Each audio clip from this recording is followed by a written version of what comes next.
প্রিয় শিক্ষার্থী বন্ধুরা, আজকে আমি রেজা স্যার রেজা ম্যাথ একাডেমির পক্ষ থেকে এইচএসসির ভেক্টর এই অধ্যায়ের উপর একটি পূর্ণাঙ্গ ক্লাস নিয়ে আসলাম। এই ক্লাসে মূলত আজকে আমরা ভেক্টরের যোগ, বিয়োগ, তারপর ত্রিভুজ গঠন, এরপরে সমান্তরাল একক ভেক্টর, এরপরে ভেক্টরের সমীকরণ, এই কয়েকটি টপিক নিয়ে আলোচনা করব। তো কথা না বাড়িয়ে চলো আমরা চলে যাই, মূল অঙ্কে চলে যাই। এখানে যে মূল বিষয়ে যাওয়ার আগে একটু কথা বলি। এখানে ভেক্টরের ত্রিমাত্রিক জগৎ নিয়ে আলোচনা করা আছে, অর্থাৎ আই, জে এবং কে, এই তিনটা জগৎ নিয়ে আলোচনা। আই ভেক্টর এক্স অক্ষ বরাবর, জে অক্ষ বরাবর হচ্ছে কে এবং ওয়াই হচ্ছে জে। এই যে ভেক্টর বরাবর আলোচনা, অক্ষ বরাবর যে ভেক্টর আলোচনা, এই সাপেক্ষে আমরা ভেক্টরের যোগ বিয়োগটা কিভাবে করি একটু দেখে নিই। দেখো, মনে করি একটা ভেক্টর এ সমান আই প্লাস 2j প্লাস মনে করো কে দেওয়া আছে। আরেকটি ভেক্টর বি সমান মনে করো 2i প্লাস কে, এখানে জে নাই, সমস্যা নেই। যদি বলা হয় এই দুটি ভেক্টর যোগ করতে হবে, তাহলে কিভাবে সম্ভব? a প্লাস বি অর্থাৎ i plus 2j plus K plus 2i plus K, অর্থাৎ দুটি ভেক্টর মান উঠালাম। যোগ কিভাবে করে? যোগ হচ্ছে যার সাথে তার যোগ, i এর সঙ্গে i যোগ, তাহলে i প্লাস 2i অর্থাৎ 3i, আর j প্লাস j আর নাই, সুতরাং 2j আর কে প্লাস কে অর্থাৎ 2k। এটাই হচ্ছে ভেক্টরের যোগ, ভেক্টরের যোগ। তো এখানে আরো একটু কথা না বললেই নয়, কিছু কথা শেষ করে আমরা অঙ্কে ফিরি। যদি একটা ত্রিভুজ নিয়ে কথা বলে, যেমন দ্বিতীয় নম্বর অঙ্কটা এখানে উঠানো আছে, ত্রিভুজ অর্থাৎ একটা ত্রিভুজ বিধিটা আমাকে একটু জেনে নিতে হবে। ভেক্টরের এ বি সি যদি একটা ত্রিভুজ হয়, এই ত্রিভুজের যে কোনো দুইটি বাহু একদিকে, অপর একটি বাহু অন্যদিকে ঘোরাতে হয়। তাহলে কি হয়? আমরা ভেক্টর যোগের ত্রিভুজ বিধি যেটা জানি সেটা হচ্ছে একদিকে যে বাহুটা আছে অর্থাৎ এসি ইকুয়াল একই দিকে যে দুইটা বাহু আছে সেই দুটার যোগফল, অর্থাৎ এবি প্লাস বিসি। এটা আমি এখান থেকে বিয়োগ বিধিও করতে পারি, একটাকে যদি বার করে নিয়ে আসি আমি, অর্থাৎ এসি মাইনাস এবি বিসি, এটাকে বিয়োগ বিধি, এটাকে যোগ বিধি বলা হয়। এগুলো ছোটখাটো তথ্যের বিষয়ে আমাদের অঙ্কে কাজে লাগবে। তো এইটা ত্রিভুজ বিধি, আর আগে যেটা আমি লিখলাম সেটা হচ্ছে যোগ। এমনিতে ভেক্টর, দেখো এখানে আমি একটা অঙ্ক তুলে রাখছি। অঙ্কটি হলো এ ভেক্টর সমান সমান i plus 3j minus 2k এবং বি ভেক্টর সমান সমান 4i minus 2j plus 4k। এই দুটি ভেক্টর যদি হয় তাহলে কি বলছে? এত হলে আমাকে 3a প্লাস 2b এটার মান বের করতে বলছে। মান তো কিভাবে মান বের করবো? এটা সলিউশন করার জন্য আমাদের যেটা করতে হবে, প্রথমে এই ভিতরের অংশটুকু কাজ করতে হবে, অর্থাৎ 3a প্লাস 2b ভেক্টর এটার মান বের করতে। কিভাবে? 3 এখানে থাকবে, a ভেক্টরের মানটা আমি লিখি, অর্থাৎ i plus 3j minus 2k, এটা এরপরে প্লাস 2 ইন্টু b ভেক্টরের মান 4i 2j আর 4k। এখন এখানে 3 দিয়ে গুণ করলাম, 3i 9j আর 3 দুগুণ 6k প্লাস 4 দুগুণ 8i 4j আর 8k। তো ভেক্টর চিহ্ন অবশ্যই দিতে হবে। শিক্ষার্থীরা এটা মোটামুটি ভুল করে, অনেক সময় ভেক্টর চিহ্নটা বাদ পড়ে যায়। তো সচেতনভাবে চিহ্নগুলো দিতে হবে। তো আই এর সঙ্গে আই যোগ, কিছুক্ষণ আগে আমরা যোগ শিখলাম। আই এর সঙ্গে আই যোগ অর্থাৎ 11i, জে এর সঙ্গে জে এর হিসাব অর্থাৎ এখানে থাকবে 5j, কে এর সঙ্গে কে এর হিসাব অর্থাৎ থাকবে 2k। এটা হচ্ছে এটার মান, সরি এটা ভেক্টর। এখন এটার মান বের করতে গেলে 3a প্লাস 2b পরম মান বা মান, মান মানে আমাকে অবশ্যই তাহলে সহগুলোর উপরে স্কয়ার দিতে হবে। 11 স্কয়ার 12, 5 স্কয়ার প্লাস 2 স্কয়ার কত হলো? 1 to 1 প্লাস 5 স্কয়ার মানে 25 আর 2 স্কয়ার মানে 4 অর্থাৎ 150। এটি হচ্ছে এই ভেক্টরের মান। এই অঙ্কটা তোমরা মূল বইয়ে কিতাব স্যারের বইয়ে 1 নম্বরের ই নাম্বার অঙ্কে পেয়ে যাবে। এবং এই ধরনের যোগ বিয়োগ এবং মান নির্ণয়ের অঙ্কগুলো আমরা এই প্রসেসটা ফলো করলে অনায়াসে সবগুলো সলভ করতে পারবো। এখন আসি আমরা পরবর্তী প্রবলেম নিয়ে। এটা ওকে পরবর্তী প্রবলেমটা হচ্ছে এখানে একটা অঙ্ক দেওয়া আছে। দেখো এটা কিতাব স্যারের বইয়ে 1 এর f নাম্বার অঙ্কে আছে। কিতাব স্যারের বইয়ে 1 এর f নাম্বার অর্থাৎ OA প্রবলেমটি হলো OA equal 2i, OA equal 2i plus 3j minus 4k আর OB equal 4i 3j plus 2k। এটা বলছে যে OA সমান এত, OB সমান এত হলে A আর B পরম মান এটা সমান হোয়াট, এর মানটা কত? এই মানটা বের করতে গেলে আমাদেরকে অবশ্যই AB বাহু লাগবে, AB তো নাই। তো আমরা যদি এটা সলিউশন করতে চাই, দেখো আমরা ত্রিভুজ বিধি যেটা জানি আসলাম একটু আগে, সেটা হচ্ছে A B C একটা ত্রিভুজ। এখানে যে ডিজিটটা ইউজ করা আছে O থেকে A, তাহলে আমরা এখানে B এর পরিবর্তে O দিই, O থেকে A। আর একটা ডিজিট ইউজ করছে না O থেকে B, অর্থাৎ এখানে আমরা B চিহ্ন ইউজ করি, O থেকে B। চাইছে হচ্ছে A থেকে B, অর্থাৎ A থেকে B এই মানটা আমাদেরকে বের করতে বলছে এবং তার মান বের করতে বলছে। মান এখানে আমাদের যেটা দেওয়া আছে সেটা হলো যে OA সমান সমান 2i plus 3j minus 4k এবং OB সমান 4i 3j প্লাস 2k। এটা এখন আমার লাগবে তো কি? AB লাগবে। এটা AB পেতে গেলে আমাকে ত্রিভুজ বিধি অর্থাৎ ত্রিভুজ OAB এটা হতে ভেক্টর বিধি অনুসারে আমরা পাই। এটা হতে ভেক্টর বিধি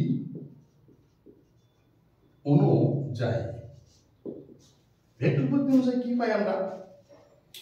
সেটা হচ্ছে দেখো এই ত্রিভুজের এই দুটা বাহু একদিকে গেছে, এটা উল্টা দিকে গেছে, অর্থাৎ আমরা লিখতে পারবো যে OB equal OA plus AB। OB vector, OA vector আর AB ভেক্টর।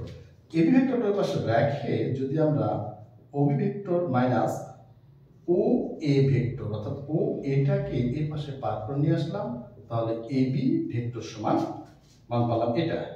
অর্থাৎ আমরা যেটা এখানে পাচ্ছি সেটা হলো AB ভেক্টর এর হিসাব হলো OA মাইনাস OB। এটা এখন আমার এই OA আর OB ভেক্টর এখানে মান দেওয়া আছে, হিসাবটা করে নিন। হিসাবটা করলে OA কত? 2i 3j আর 4k মাইনাস OB মানটা কত?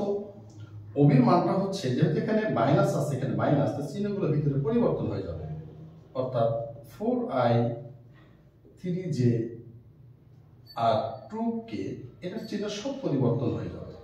সব পরিবর্তন মানে প্রথমটা তো সব ঠিক থাকলো, মাইনাসের জন্য এটা মাইনাস, এটা হবে প্লাস, আর এটা আছে এখানে প্লাস, সুতরাং হয়ে যাবে মাইনাস। এর হিসাবটা করো তো, এর হিসাবটা করলে কি আসবে? i আর i, সুতরাং বাদ দিলে থাকে মাইনাস 2i। যে ভেক্টর চিহ্নগুলো অবশ্যই দিবা, জে আর জে, এটা জে কত থাকলো? 3 আর 3 6, অর্থাৎ প্লাস 6j, আর কে আর কে, যেহেতু এটাও মাইনাস, এটাও মাইনাস, সুতরাং মাইনাস 6k। এটা হচ্ছে আমার এ আর বি ভেক্টর। এটা এখন এটার মান বের করতে গেলে আমাকে কি করতে হবে? জাস্ট এর উপর একটা মডুলাস দিতে হবে, সবগুলো স্কয়ার, অর্থাৎ minus 2 square plus 6 square plus minus 6 square. কত আসলো দেখি, আমরা একটু এদিকে আসি। তাহলে আমরা এখানে পাচ্ছি কত? এখানে পাচ্ছি হচ্ছে রুট ওভার 4 প্লাস 36 প্লাস 36, অর্থাৎ 36 দুগুণ 72 আর 4 78। এটা অ্যান্সার রাখলে হবে, চাইলে এটাকে তোমরা আরো ভাঙাতে পারো। এখন এই হচ্ছে আমাদের ত্রিভুজ বিষয়ক প্রবলেম। যদি কোনো বাহু যে থাকে, যে কোনো বাহু আমরা এখানে হিসাব করে কাজগুলি করতে পারি। পরবর্তী প্রবলেম ফেস করি। চলো পরবর্তী প্রবলেমটা হচ্ছে এটা একটা প্রবলেম লেখা আছে, দেখো। সেটা হচ্ছে যে দেখাও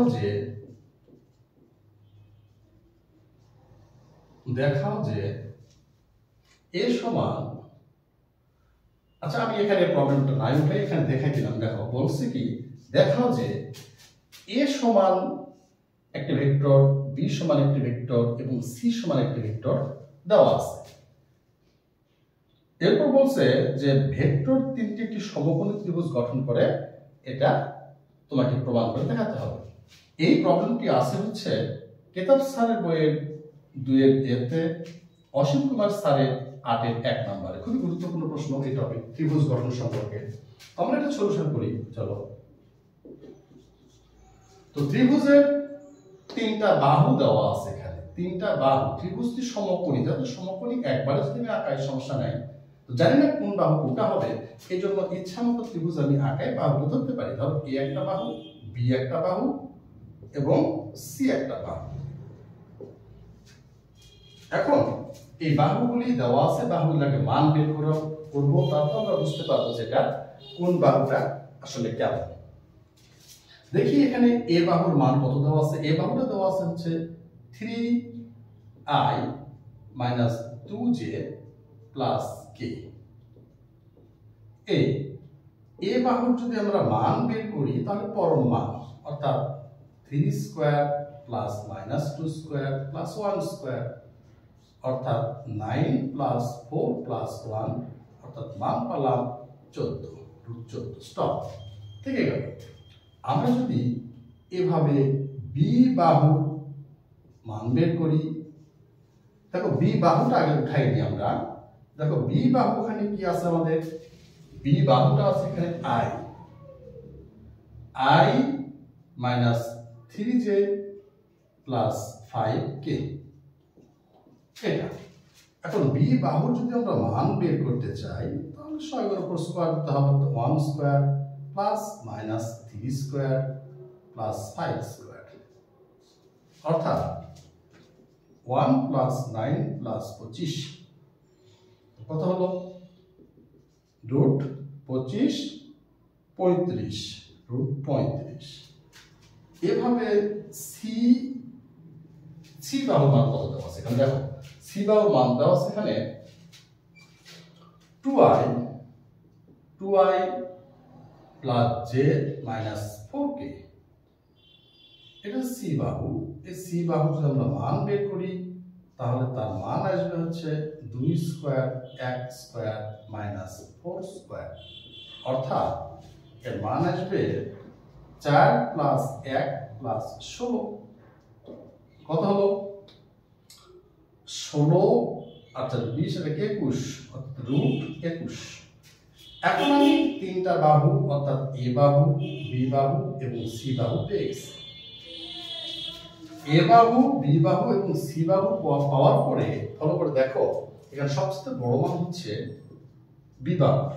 তাহলে যদি সমকোণী ত্রিভুজের কথা বলে তাহলে আমরা চেক করে দেখতে পারি বি বাহুটাকে আমরা অতিভুজে এবং অপর দুটি বাহুকে ইচ্ছা মতো এখানে আমরা রুট 14 আর এখানে আমরা রুট 21 লিখতে পারি।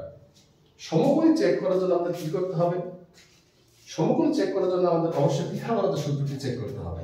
আমি যদি এই দুটো বাহুর উপর স্কয়ার দিই, অর্থাৎ এই দুটো বাহুর নাম আমার আছে কত? আছে হচ্ছে এতে এবং সিতে।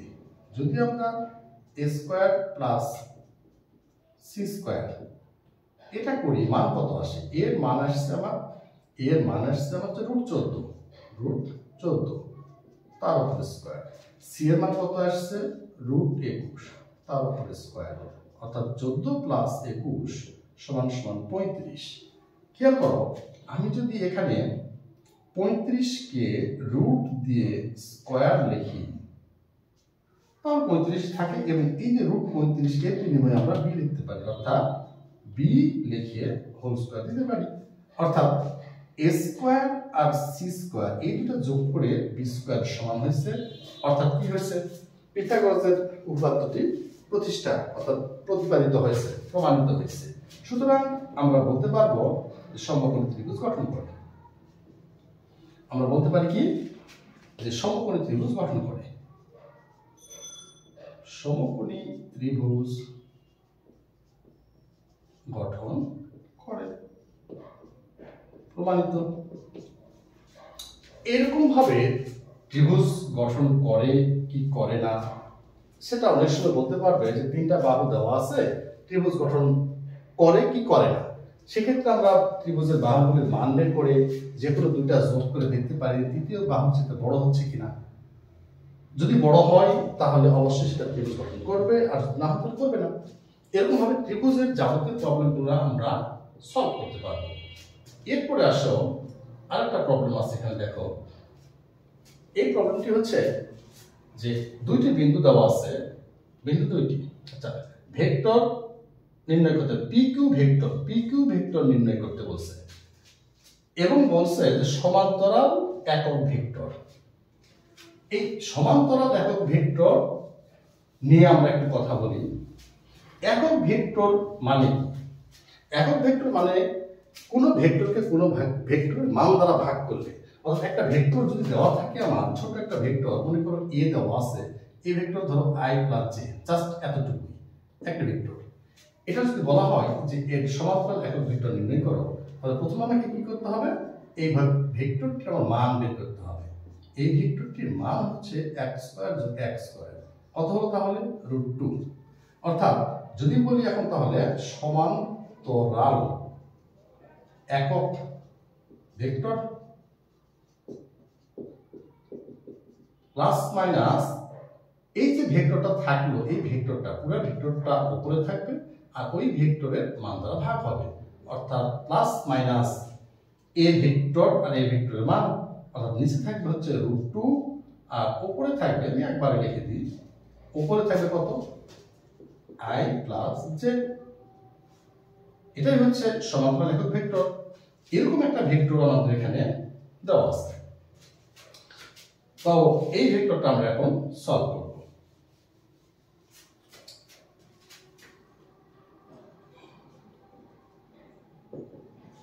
সমাধান। এই ভেক্টরটি হচ্ছে পি একটা শূন্য অবস্থান বিন্দু, কিন্তু আই থেকে লাগানো নাই। কিউ একটি বিন্দু, পি একটা বিন্দু, কিউ একটি বিন্দু দেওয়া আছে।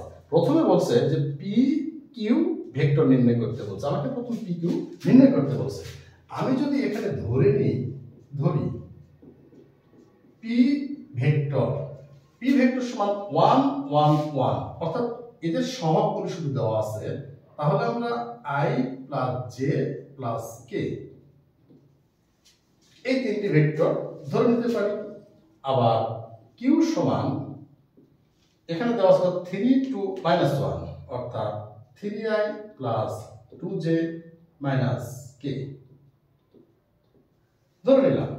এখন আমাকে বলছে কি পি কিউ নির্ণয় করতে হবে। পি কিউ কথার অর্থ হচ্ছে এখানে যদি ত্রিভুজ নাই, তাহলে এটা হচ্ছে যখন আমরা পি কিউ নির্ণয় করব তখন কিউ মাইনাস পি অর্থাৎ পরেরটা মাইনাস আগেরটা করে আমরা পি কিউ বের করব। পরেরটা মানে 3i প্লাস 2j মাইনাস কে মাইনাস আগেরটা i একবারে মাইনাসের জন্য চিহ্ন পরিবর্তন করে দিলাম, মাইনাস জে আর মাইনাস কে। এটা থেকে হিসাব করলে কত পাওয়া যায়? i এর সঙ্গে i হিসাব করলে 2i, j এর সঙ্গে j হিসাব করলে শুধু j, k এর সঙ্গে k হিসাব করলে মাইনাস 2k। এটাই হচ্ছে pq। শুধু pq ভেক্টর আমাকে নির্ণয় করতে বলছে। তারপর বলছে যে এবং এর সমান্তরাল একক ভেক্টর। তাহলে এটা হচ্ছে pq ভেক্টর, এটার মান বের করতে হবে আমাকে। এটা একটা অ্যান্সার। ওকে, আবার pq নির্ণয় এ পর্যন্ত। তো আমি যখন একক ভেক্টর নির্ণয় করব এই ভেক্টরটির, তখন আমাকে এই pq ভেক্টরের মান বের করতে হবে। pq ভেক্টরের মান মানে 2 স্কয়ার 1 স্কয়ার মাইনাস 2 স্কয়ার অর্থাৎ 2 দুগুণ 4 প্লাস 1 প্লাস 4 অর্থাৎ 9 অর্থাৎ 3। এখন বলছে যে সমান্তরাল একক ভেক্টর। সমান্তরাল একক ভেক্টর যদি বলি তাহলে আমরা বলতে পারবো এরকম যে pq ভেক্টরের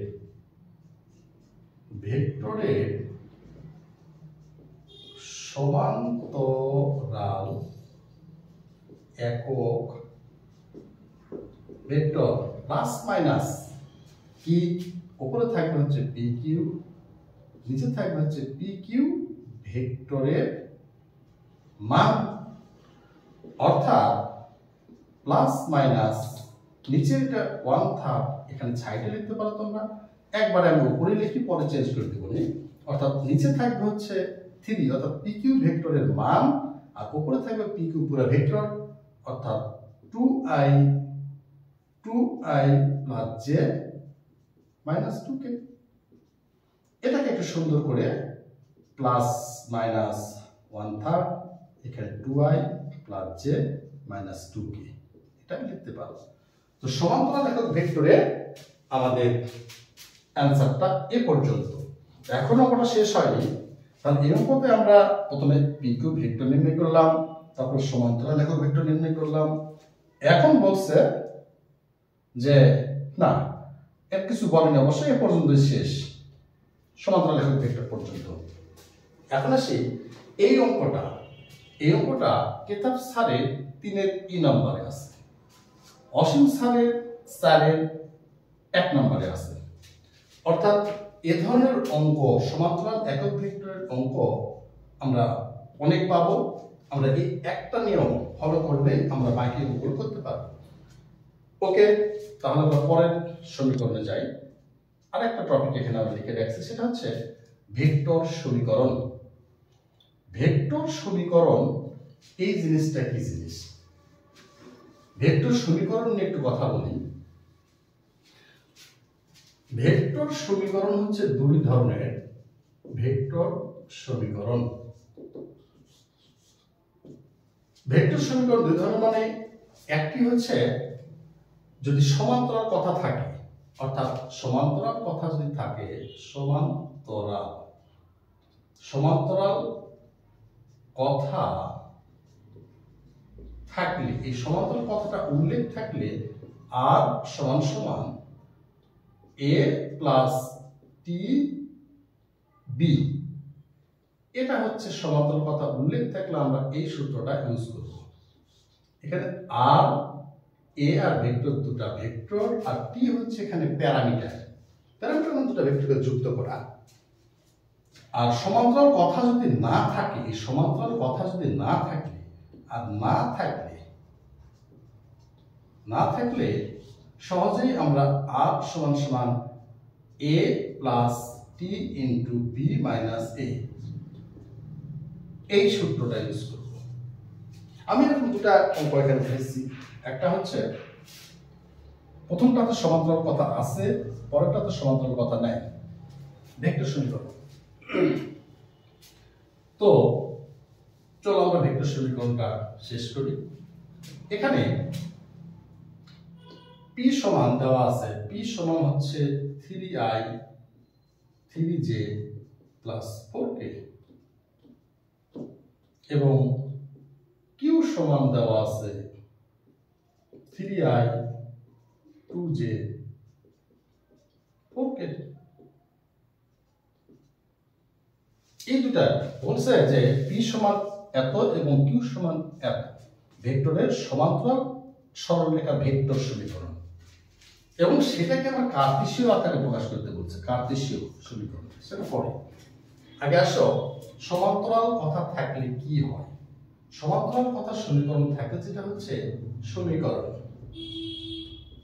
r equal a plus tb বাস। তো r মানে যেটা আমি বোঝাচ্ছি একটু পরে দিচ্ছি, r মানে কি এটার হিসাব কতটা হবে। a বলতে এখানে p, তাহলে আমরা একবার p লিখি এখানে, b বলতে এখানে q, এখানে একবারে q লিখি। 3i 3j 4k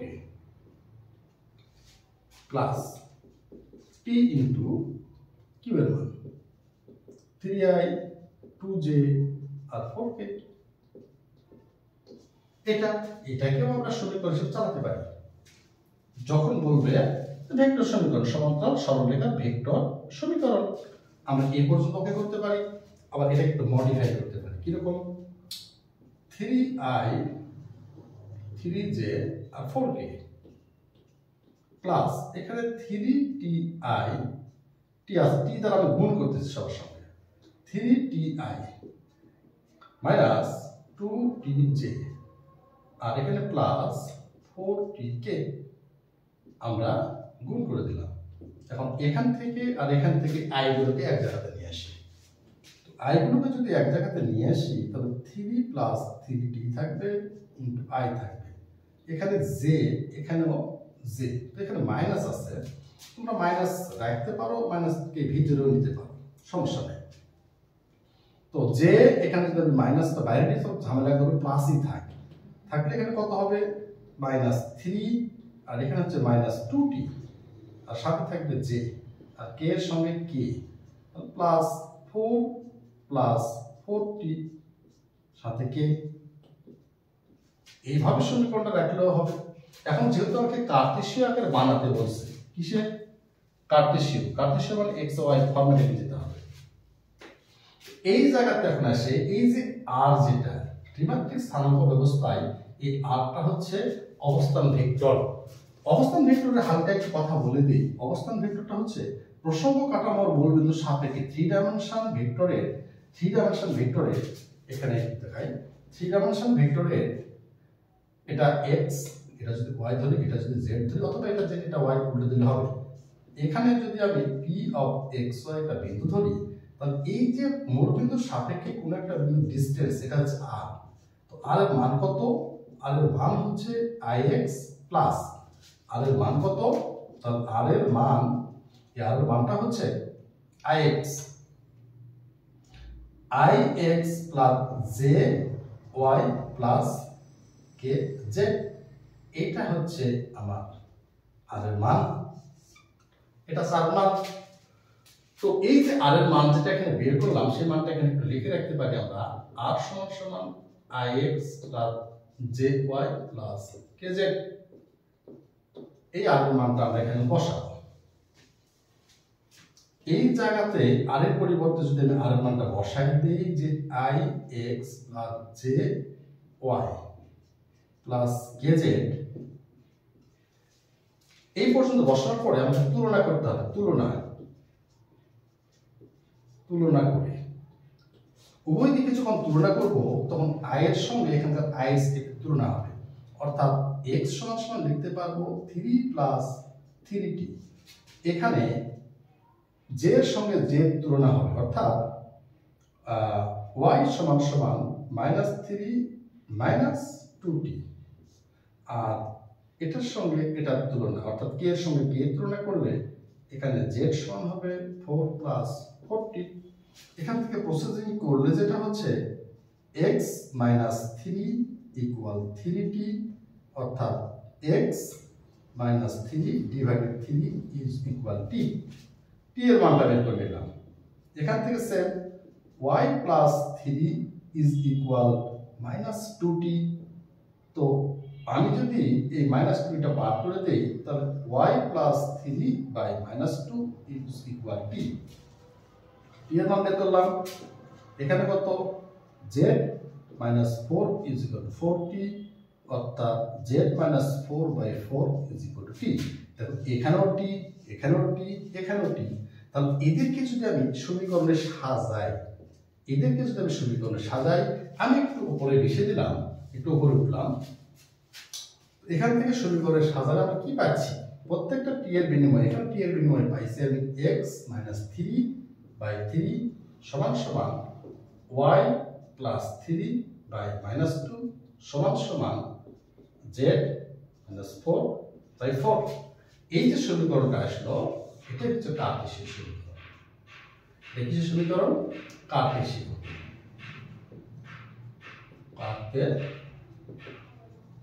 সমীকরণ।